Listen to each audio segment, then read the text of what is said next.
What's up, everybody? Welcome back. So here we'll be reading Mark chapter 15. This is the trial of Jesus and the death of Jesus. And then we'll finish up in the other video with chapter 16, which will conclude the book of Mark.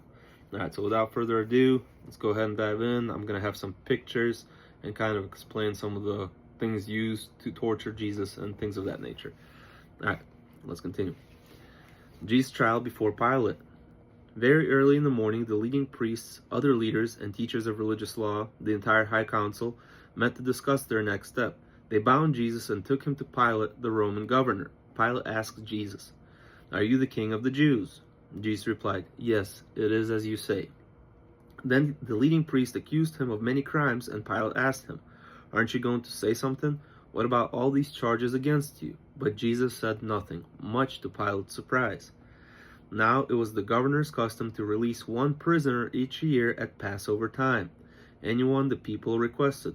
One of the prisoners at that time was Barabbas, convicted along with others for murder during an insurrection. The mob began to crowd in towards Pilate, asking him to release a prisoner as usual. "Should I give you the king of the Jews?" Pilate asked, for he realized by now that the leading priests had arrested Jesus out of envy. So Pilate already realized that this man is innocent, he hasn't done anything wrong. They're just jealous of him and his teachings. That's why they brought him here to be crucified. But at this point, the leading priests stirred up the mob to demand the release of Barabbas instead of Jesus. "But if I release Barabbas," Pilate asked them, "what should I do with the man you call the king of the Jews?" They shouted back, "Crucify him." "Why?" Pilate demanded. "What crime has he committed?" Again, asking them, like, what is the actual crime that you want him dead for? But the crowd only roared the louder, "Crucify him." So they have no reasons, no actual evidence of any crime or anything like that, right? They're just jealous, and these religious leaders are stirring everybody up to try to go ahead and just get him crucified. So Pilate, anxious to please the crowd, released Barabbas to them. He ordered Jesus flogged with a lead-tipped whip, then turned him over to the Roman soldiers to crucify him. Right, so at that time it was, if you're the governor of an area, or if you were the ruler of the area during the Roman Empire hated the any sort of uprisings or any sort of rebellions, right? And it looked really bad for the person that was in charge of that area. Then usually they would get dismissed. He didn't want that to happen, right? That's why it said he wanted to please the crowds, because he didn't want an uproar, he didn't want an uprising, and then him be relieved of his position. So he ordered Jesus flogged with a lead-tipped whip. Then he turned him over to the Roman soldiers to crucify him. So as you can see, there's a picture here of the lead-tipped whip that the Romans would use. As you can see, there's multiple of these whipping portions, I guess, attached to the handle. So what you see, the lead-tipped whips, the lead balls are at the very end of the actual whipping portion. So before that, there will be usually some sort of sharp bones or anything like that, that when you whip somebody, right, it would dig into your skin and then rip it out, rip portions of the skin out, the meat, tendons, whatever else that was there. And they didn't just hit him once, right? They kept on whipping him and whipping him. So you can only imagine how raw and bare, probably his rib cage is exposed at this point. Terrible pain. A lot of the people didn't even survive the whipping, right? A lot of the people would die before they ever even got crucified. So that's the punishment that he received before, at the very beginning here. So then we're going to continue. The soldiers mocked Jesus. So the soldiers took him into their headquarters and called out the entire battalion. They dressed him in a purple robe and made a crown of long, sharp thorns to put it on his head. So here's a picture of something that it would look like. As you can see, very long, sharp thorns. They're not very fragile. So when you put it on somebody's head, it's going to cut in through the scalp, through the forehead, through everything else. Again, excruciating pain, bleeding probably all around his head, just to mock him and to make it so much more miserable for him. They dressed him in purple robe and made a crown of long sharp thorns and put it on his head. Then they saluted, yelling, "Hail, King of the Jews!" And they beat him on the head with a stick, spit on him, and dropped to their knees in mock worship. So here, not only was he just whipped to where his back is most likely completely raw, completely torn up, probably again the rib cage is exposed. They put this super sharp crown of thorns on his head, scraping his scalp up, scraping his forehead, scraping all the skin all around his head up, bleeding there, and then they're hitting him on the head with a stick. And I would imagine that it's not one of those sticks that's been laying around in the woods for however many years that as soon as you hit it on something, it just disintegrates, right? I would assume it's something more likely like a cane or something that's a hard stick, so you can only imagine how painful that was. And they didn't say that they just love tapped him, right? They beat him on the head with it. So more pain there. They spit on him, super humiliating, and then they mock worshipped him. They dropped to their knees and they're mock worshiping Jesus, right, for further humiliation. And he's in tremendous pain already. They took off his clothes, put on this, what was it, the purple robes. So purple robes were kind of for like the royalty back in the Roman Empire, right? So they put that on him, and again, further mockery. And then when they were finally tired of mocking him, they took off the purple robe and put his own clothes on him again. Then they led him away to be crucified. And as you can see in the beginning here, the soldiers took him to their headquarters and called out the entire battalion.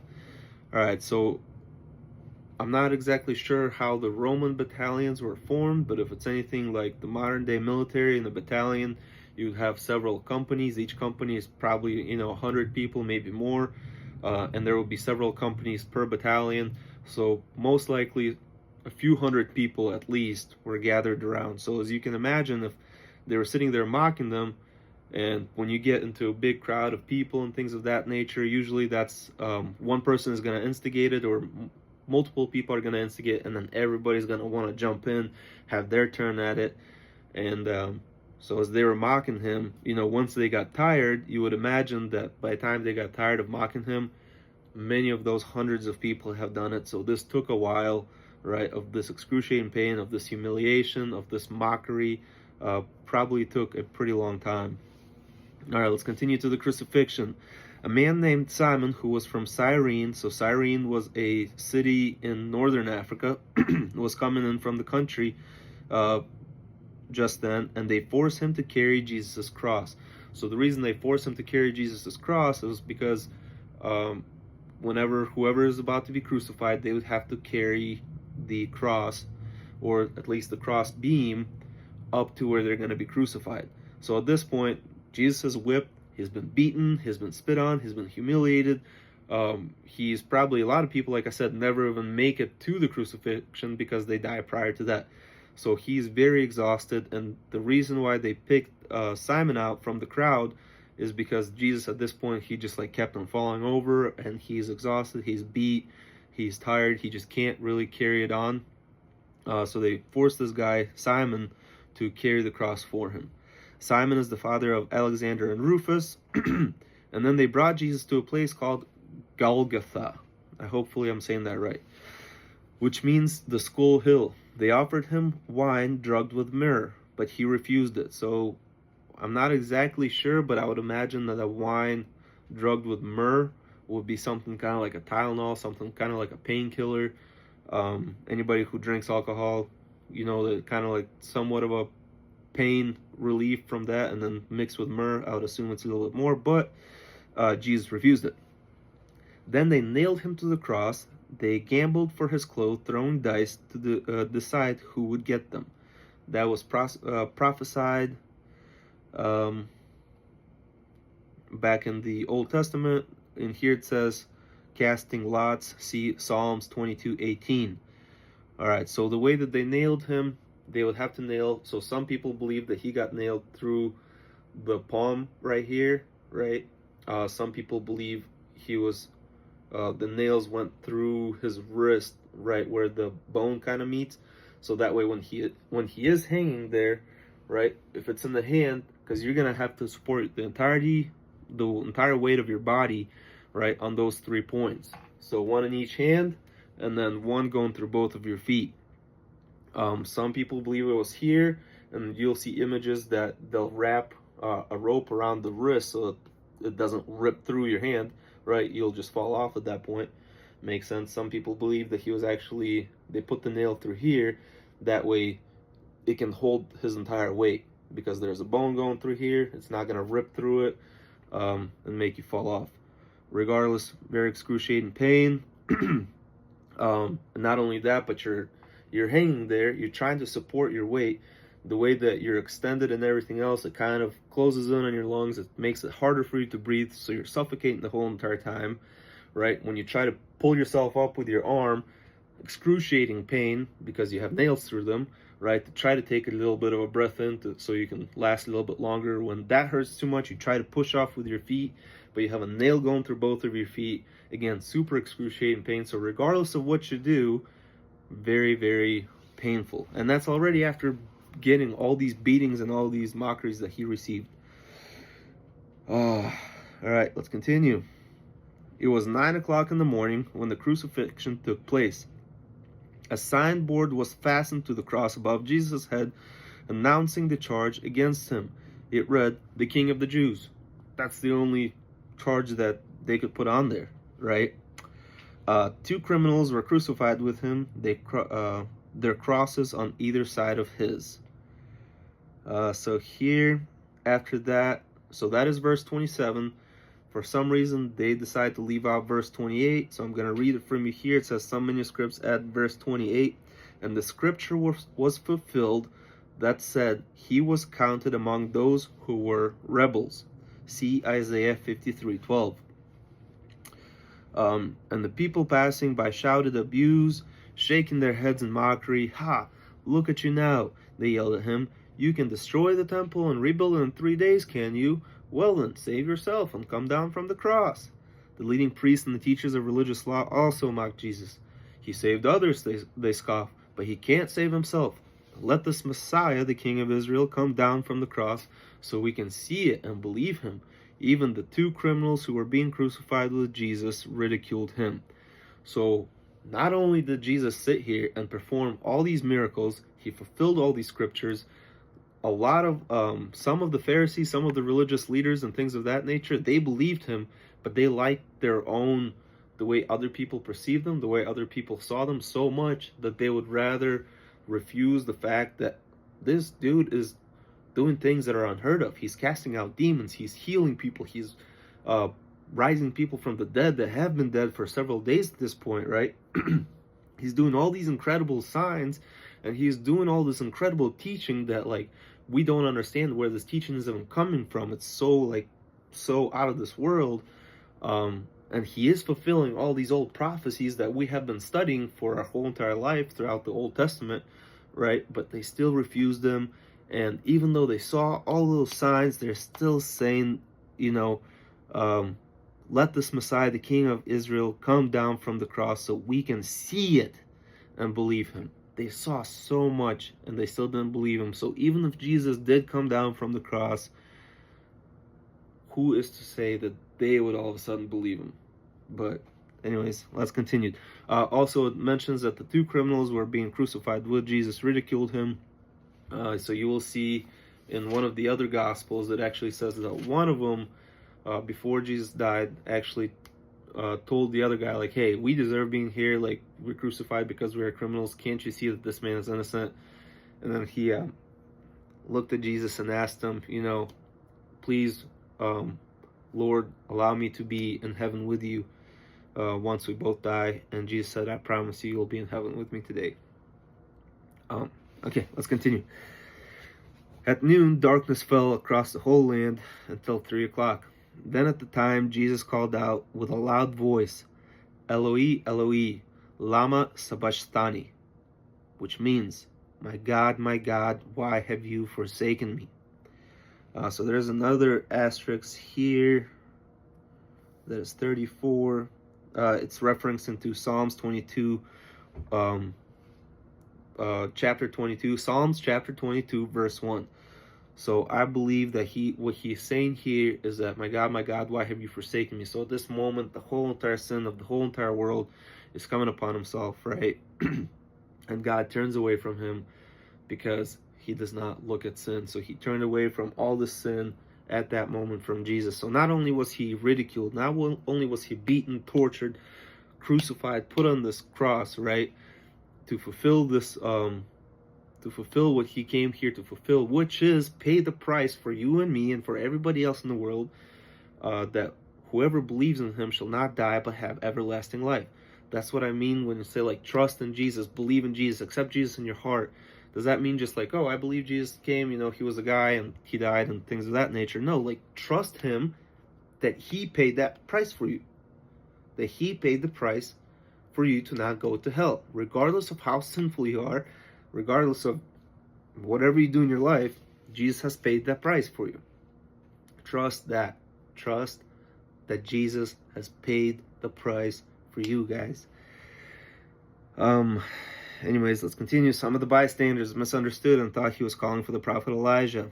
One of them ran and filled a sponge with sour wine, holding it up to him on a stick so he could drink. Leave him alone. Let's see what the Elijah will come and take him down, he said. So, to further continue his mockery, from my understanding, the sour wine was vinegar, most likely, that was on a stick attached to a sponge. So they didn't have toilet paper and obviously, bidets and things of that nature in public bathrooms. So in order to clean it and kind of keep it sanitized for both themselves and everybody around them using the public bathrooms, they would have these jars filled with vinegar that had a stick and a sponge. So once you're done relieving yourself, you would use that to kind of clean your behind and things of that nature. So I believe that is what they were giving him. Then Jesus uttered another loud cry and breathed his last. And the curtain in the temple was torn in two, from top to bottom. When the Roman officer who stood facing him saw how he died, he exclaimed, "Truly, this was the Son of God." So what is the importance of the curtain in the temple was torn in two? The importance of that, as you will, if you want to, or if you have been following, you will see I had a video where I posted a picture of the temple, what it looked like. There's a place called Holy of Holies, and that Holy of Holies was where God resided, God's Spirit resided. And only a very specific high priest could go in there once a year. It was so holy, in fact, it was so powerful in there that when the priest would go in, they would tie a rope around his ankle as he went in. Because if he was in there too long, he probably died from the presence of God, and they would drag his body out because nobody else would go in there. So the importance of this is that the curtain in the temple was torn in two. From where? Not from where the person can tear it, at the height of the person, from bottom, right? It was torn from the top to the bottom, signifying that now the presence of God is open to everybody with the death of Jesus. And then you see a Roman officer saying, "Truly, this was the Son of God." Some women were there watching from a distance, including Mary Magdalene, Mary the mother of James the younger and of Joseph, and Salome. They had been followers of Jesus and had cared for him while he was in Galilee. Then they and many other women had come with him to Jerusalem, the burial of Jesus. This all happened on Friday, the day of preparation, the day before the Sabbath. As evening approached, an honored member of the High Council, Joseph from Arimathea, who was waiting for the kingdom of God to come, gathered his courage and went to Pilate to ask for Jesus' body. So here it says that he's an honored member of the High Council, which is most likely a religious leader of some sort. That's why I'm saying that there were definitely Pharisees and other religious leaders that believed in Jesus. Right, so he came and asked for Jesus' body. Pilate couldn't believe that Jesus was already dead, so he called for the Roman military officer in charge and asked him. The officer confirmed the fact, and Pilate told Joseph he could have the body. Joseph brought a long sheet of linen cloth, and taking Jesus' body down from the cross, he wrapped it in the cloth and laid it in the tomb that had been carved out of the rock. Then he rolled a stone in front of the entrance. Mary Magdalene and Mary, the mother of Joseph, saw where Jesus' body was laid. Anyways, guys, know it's a little bit of a longer video, but next we'll be hitting chapter 16. It's a shorter chapter. Yeah, as always, I love you guys. God bless you and your families. Hope I see you in chapter 16. Take care.